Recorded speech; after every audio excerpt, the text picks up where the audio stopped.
काली। सभी हिंदू धर्म प्रेमी भाइयों बहनों को मेरा हृदयपूर्वक ओम काली। गांधी के मामले में अपशब्द बोलने के लिए मुझ पर FIR दर्ज हुई। मुझे उसका कोई पश्चाताप नहीं है। गांधी ने किया क्या है हिंदुओं के लिए? विश्वासघात किया है देश का। 14 वोट प्रधानमंत्री पद के लिए सरदार वल्लभ भाई पटेल जी को थे और 1 वोट भी नेहरू को नहीं था, तो भी नेहरू को प्रधानमंत्री क्यों बनाया? और ये वंशवाद की जड़ फैलाने वाले ये गांधी ने पूरे के पूरे कांग्रेस के अन्य प्रतिभाओं का खच्चीकरण कर दिया, अन्य प्रतिभाओं को कुंठित कर दिया। एक वंश गांधी नेहरू वंश का ही बोलबाला करने लग गए। सरदार वल्लभ भाई पटेल के हाथ में अगर तब प्रधानमंत्री पद गया होता था तो भारत अभी सोने की चिड़िया बनता था, भारत अभी जगत गुरु होता था, भारत अभी चक्रवर्ती सम्राट होता था, अमेरिका से भी बड़ी पावर भारत बन जाता था। यह महान विश्वासघात भारत की जनता के साथ में गांधी ने किया, इसलिए मेरे हृदय में तिरस्कार है गांधी के प्रति। हिज हाइनेस श्रीमंत ज्योतिरादित्य सिंधिया जैसे महान प्रतिभाएं कांग्रेस में थी, है, लेकिन इस गांधी नेहरू वंशवाद के कारण उनको व्यवस्थित कार्य करने का मौका ही नहीं मिलता। इस वंशवाद के जनक गांधी हैं, इसलिए गांधी नेहरू खानदान के वंशवाद के जनक हैं, राष्ट्र के जनक नहीं, इसलिए राष्ट्रपिता नहीं है। मैं नहीं मानता, कोई माने उनकी इच्छा। दे दी हमें आजादी, बिना खड़क बिना ढाल, साबरमती के संत तूने कर दिया कमाल। ये गाना लिखने वाले को 100 जूते मारने चाहिए। भगत सिंह, सुखदेव, राजगुरु, चंद्रशेखर आजाद, सुभाष चंद्र बोस, इन लोगों ने जो त्याग बलिदान किए, फांसी पर लटक गए ये लोग, इन्होंने कुछ नहीं किया देश की आजादी के लिए, ऐसा इनका बोलना है ये गाना रचने वाले का। इतने सारे महान क्रांतिकारी, स्वतंत्रता सेनानी जिनको फांसी दी गई, उसमें 80% सिख लोग हैं,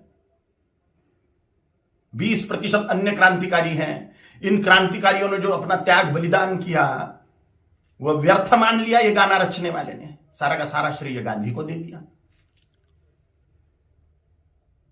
एक लाठी खाई गांधी ने कभी? ये फांसी के फंदे पर झूल गए ये नौजवान, लेकिन इनको कोई श्रेय नहीं।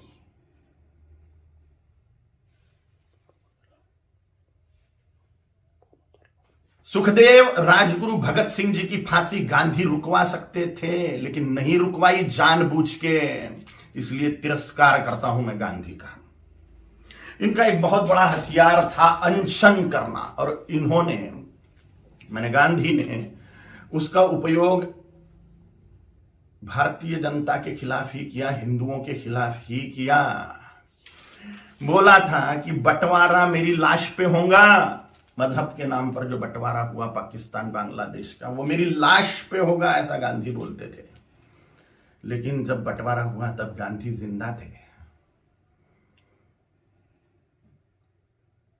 और बंटवारे के समय जो दंगे हुए, लाखों करोड़ों हिंदुओं को, सिखों को काट डाला गया उसमें,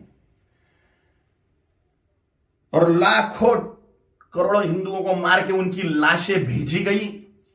लाखों हिंदुओं को, 27 लाख हिंदुओं को मार डाला गया एक ही दिन में, डायरेक्ट एक्शन डे के दिन, जिन्ना के द्वारा।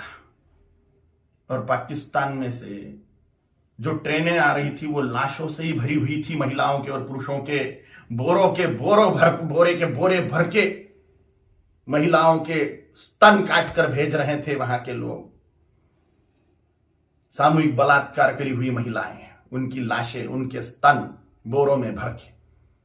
और यहां गांधी अनशन कर रहे थे कि 55 करोड़ रुपए दो पाकिस्तान को। जब सिख लोगों ने दंगे से पीड़ित होकर कड़कड़ाती ठंड में मस्जिदों का आश्रय लिया, तो उसके लिए अनशन पे बैठ गए गांधी कि इनको मस्जिदों से बाहर निकालो, मुसलमानों को मस्जिदें सौंप दो। नफरत करता हूं मैं गांधी से, इसलिए भी। पाकिस्तान बांग्लादेश को जोड़ने वाला कॉरिडोर मांग लिया मुसलमानों ने कि भारत को और खाया जाए।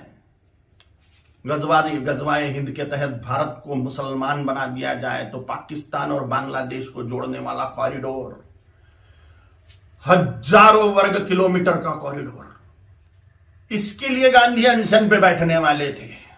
के शासन को वो दे देना पड़ता था और भारत फिर से बढ़ जाता था। स्वातंत्र वीर सावरकर जी ने गांधी के सामने जातीयवाद तोड़ने की बात कही कि वर्णवाद, ब्राह्मण क्षत्रिय वैश्य शूद्र, यह वर्णवाद और हजारों जातियों में बटा हुआ जातीयवाद, इसको तोड़ दो और हिंदुत्व की धर्म ध्वजा के नीचे सारे हिंदुओं को एक कर दो। तो गांधी ने इसके लिए ये बात नहीं मानी। ये मांग पूरी करने के लिए अनशन पे नहीं बैठे। उन्होंने कहा जैसा है वैसा रहने दो।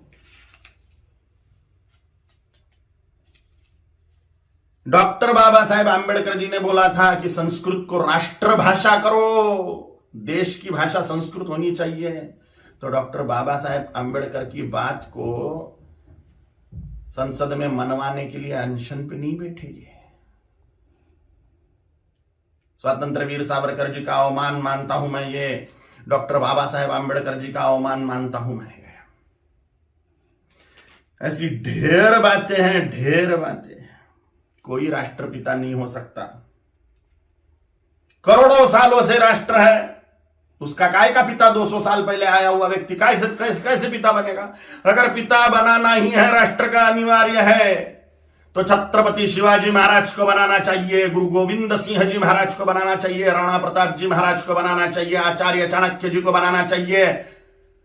और अभी के महापुरुषों को अगर बनाना है तो सरदार वल्लभ भाई पटेल जी को बनाना चाहिए, क्योंकि पूरे राष्ट्र कुल को एकत्रित करने वाले सरदार वल्लभ भाई पटेल हैं। छोटी छोटी रियासतों के टुकड़ों को एकत्रित करते हुए पूरे राष्ट्र को एक सूत्र में बांधने वाले सरदार वल्लभ भाई पटेल हैं, जिन्होंने राष्ट्र में जो टुकड़े टुकड़े थे उनको एकत्रित किया। राष्ट्रकुल को एकत्रित जिस व्यक्ति ने किया उसको ही राष्ट्रपिता का सम्मान मिलना चाहिए, ना कि हिंदुओं से पार्शियलिटी करने वाले गांधी को। अगर वो कॉरिडोर मिल जाता था पाकिस्तान बांग्लादेश को, तो हिंदुस्तान कब का मुसलमान बन चुका होता था। धन्यवाद है, कोटि कोटि धन्यवाद है महात्मा नाथुराम गोडसे जी को। उनके चरणों में साष्टांग नमस्कार है मेरा कि उन्होंने अपना बलिदान देके हिंदुस्तान को मुसलमान बनने से बचा लिया। गजवाए हिंद फेल कर दिया महात्मा नाथुराम गोडसे जी ने। कोटि कोटि धन्यवाद है उनको। महात्मा गांधी नहीं, महात्मा नाथुराम जी गोडसे हैं। और अगर सच बोलने की सजा मृत्यु है तो स्वीकार है। छत्रपति शिवाजी महाराज जी ने, छत्रपति संभाजी महाराज जी ने, गुरु गोविंद सिंह जी महाराज जी ने, राणा प्रताप जी महाराज जी ने अपने पूरे कुल का बलिदान कर दिया हिंदुत्व बचाने के लिए। तो मेरे जैसे तुच्छ जंतुओं का जी के फायदा भी क्या है? अगर धर्म के लिए हम बलिदान नहीं हो सकते तो मर जाए मेरे जैसे करोड़ों कालीचरण हिंदुत्व को बचाने के लिए, धर्म को बचाने के लिए, सनातन हिंदू धर्म की रक्षा के लिए तैयार है हम मृत्यु दंड को पाने के लिए। ओम काली।